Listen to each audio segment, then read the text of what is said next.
Hi, my name is Marissa Radensky, and on behalf of my co-authors, I'll be presenting our work on exploring the effects of confidence signal patterns on trust in and reliance on conversational recommender systems.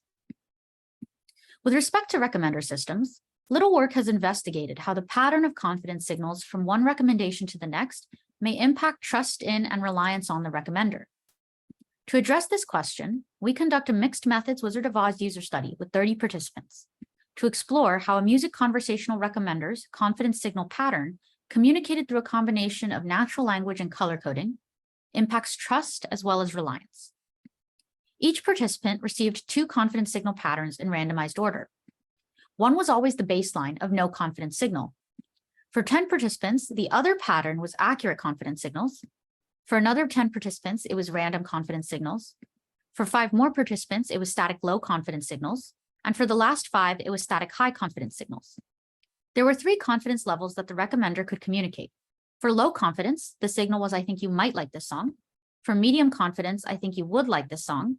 And for high confidence, I think you will like this song. This semantic confidence hierarchy was taken from prior work and supported by 2 of our own surveys. But because the differences in our surveys were not large and pilot participants often missed confidence changes, we added color coding for the conditions in which the confidence would change. Red was associated with low confidence, yellow with medium, and green with high. Per condition, there were 18 recommendation chats. In terms of actual confidence, the first 6 recommendations were always low confidence, the next 6 medium confidence, and the last 6 high confidence. We obtained personalized recommendations for participants via YouTube Music. The low confidence recommendations were initial recommendations for someone with the average age of our participants who were 18 to 24 years old. The medium confidence recommendations were based on the participants' preferred genre for their selected recommendation setting, such as driving or exercising. And the high confidence recommendations were based on the participants' preferred artists and songs for their recommendation setting. The study sessions were 1 hour and conducted over Google Meet. In the tutorial, we let participants know that they may or may not receive system comments alongside recommendations. And if they were assigned to a dynamic confidence condition, we also showed them the confidence scale. Participants were then presented with the recommender prototype through Google Slides. Every recommendation chat began with a pre-filled question from the participant, saying, "What's a good song to add to my Situation X playlist?"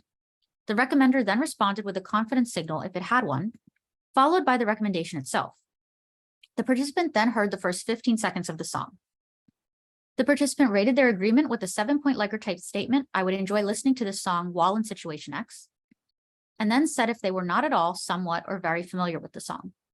If they were very familiar, we moved on to the next recommendation. Otherwise, the participant heard at least 15 and up to 45 more seconds. When they were ready, they answered the same Likert type question about enjoying the song. After each condition, we asked 6 7-point Likert type questions related to each of the trust-related metrics, which were desire to use the system again, as well as perceived transparency, ability, benevolence, and anthropomorphism. When the participant had completed both conditions, we conducted a semi-structured interview to discuss their experience and other potential patterns of confidence signals. Given that the quantitative results in this study are based on a small sample size and are therefore preliminary, we focused primarily on the qualitative results. With respect to desire to use the system again, the accurate condition received the most positive change in rating from the baseline. This aligns with the fact that 24 of 30 participants desired some form of a dynamic confidence signal. However, 6 of the 20 participants who received a dynamic confidence condition reported not noticing or paying attention to the confidence levels. Thus, the wording changes may need to be more drastic to properly indicate confidence changes. Also, 5 participants who received a dynamic confidence condition noted that the color coding was more useful than the wording for recognizing confidence changes. As limited wording changes may not be sufficient to convey confidence changes, we suggest considering additional means of confidence communication, such as color coding. With respect to perceived transparency, the accurate condition received the most positive change in rating from the baseline. 15 of 24 participants who wanted a dynamic confidence signal expressed that it did or would impact their expectations for recommendations. Intuitively, participants generally expected recommendations with higher confidence to be higher quality. 5 participants noted that they also assumed the lower confidence recommendations would more likely be new to them. Leaning into this novelty expectation may help promote engagement with low confidence recommendations, which, according to prior work, may normally elicit reduced interest. We therefore suggest considering both quality and novelty expectations when designing confidence levels. For perceived ability, we see that the accurate condition received the most positive change in rating from the baseline. 4 participants mentioned that a dynamic confidence signal would be helpful for recognizing the system's ability to understand them. Furthermore, out of the 12 participants asked about their expectations for the recommender's confidence trajectory, 5, the largest plurality, expected the confidence to increase over time. Thus, multiple participants seem to have viewed confidence as a reliability metric representing the system's overall predicted performance, rather than a metric representing each individual recommendation's predicted accuracy. We therefore suggest differentiating between confidence and reliability signals.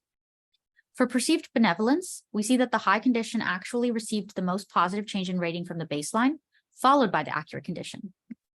2 random condition participants observed that confidence signals may influence their music preferences. It's possible that the random confidence signals led to more awareness of the potential for biasing due to their being both dynamic and inaccurate. This would explain why the accurate and high conditions performed better in terms of perceived benevolence. There is certainly room for concern that the confidence signals, like recommendations in general, may bias users. Indeed, 9 participants expressed more willingness to listen to recommendations with higher confidence. To mitigate concerns about biasing towards high confidence recommendations, we suggest showcasing the exploratory benefit of engaging with lower confidence recommendations. With respect to perceived anthropomorphism, we see that the accurate condition had the most positive change in rating from the baseline. 6 participants noted that a dynamic confidence signal did or would make the music recommender appear more friendly or human-like. A concern here from prior work is that increased anthropomorphism can set users up for disappointment. But as we will see next, the dynamic confidence signals do not appear to lead to over-reliance here, so users may avoid this disappointment. We therefore suggest providing accurate confidence signals for a natural interaction that does not downplay the system's limitations. Moving on to our investigation of reliance, we look at the average recommendation rating update for each non-baseline condition in comparison to the baseline. Any recommendation rating update above 0 implies under-reliance because the final rating was higher than expected, while below 0 implies over-reliance. We can see little indication that any confidence signal led to more over-reliance than the baseline of no confidence signal, as most arrows are either pointing towards the 0 line, indicating more appropriate reliance, or pointing up and away from the 0 line, indicating more under-reliance. However, with more desire to use the system, users with accurate confidence signals would have more time to adjust their mental models and potentially develop more appropriate reliance. In conclusion, we found evidence suggesting that accurate confidence signals provide the best chance for increasing trust without increasing over-reliance, but potentially under-reliance. And we presented 5 design guidelines for communicating confidence in conversational recommenders. There are many avenues for future work to investigate. For one, future work may use a larger sample size to obtain more quantitative data that would supplement our qualitative results. Future work may observe how different actual confidence trajectories and confidence signal patterns interact. Varying the wording of each confidence level may also surface unique results. Because many participants showed interest in occasional confidence signals, it would be interesting to explore how frequently confidence signals should be surfaced. Several participants also appreciated the idea of presenting reasons for recommendations alongside confidence, so future work may compare the user experience with confidence alone, reasons alone, and both. Given the confusion that arose regarding the difference between reliability and confidence, future work may explore how to communicate the difference. A longitudinal study would help us to understand how users' mental models of the recommender adjust over time with different confidence signal patterns. Finally, future work may extend this investigation to voice-based interaction, as well as other age groups, domains, and confidence representations. Thank you for listening, and please feel free to reach out with any comments or questions.